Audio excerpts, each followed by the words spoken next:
കൃഷി officer Thomas sir, നമ്മുടെ assistant ഓഫീസർമാർ, എല്ലാവർക്കും നമസ്കാരം. ഞങ്ങളെ തൊടുക നിത്യവും നാം, അമ്മ തണൽ നൽകി നമ്മളെ ജീവനാണ്, ശ്വാസമാണ്. ഓരോ സഹജീവികളും എന്റെ കൂടപ്പിറപ്പാണ്. അതിനാൽ തന്നെ മരങ്ങൾ നട്ടുപിടിപ്പിക്കുക, പ്ലാസ്റ്റിക് ഉപയോഗം കുറയ്ക്കുക, വെള്ളവും വൈദ്യുതിയും പാഴാക്കാതിരിക്കുക എന്നീ നല്ല ശീലങ്ങൾ സ്വീകരിക്കണം.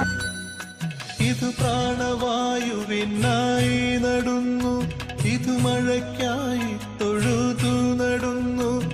എന്തുതന്നെയായാലും പ്രകൃതിയെ അതേ രീതിയിൽ സംരക്ഷിക്കുക എന്നുള്ളത് നമ്മളുടെ ഒരു സാമാന്യ മര്യാദയാണ്. നമുക്ക് അഴകിനായി തണലിനായി തേൻ പഴങ്ങൾക്കായി 100 തൈകൾ നിറഞ്ഞു നടുന്നു.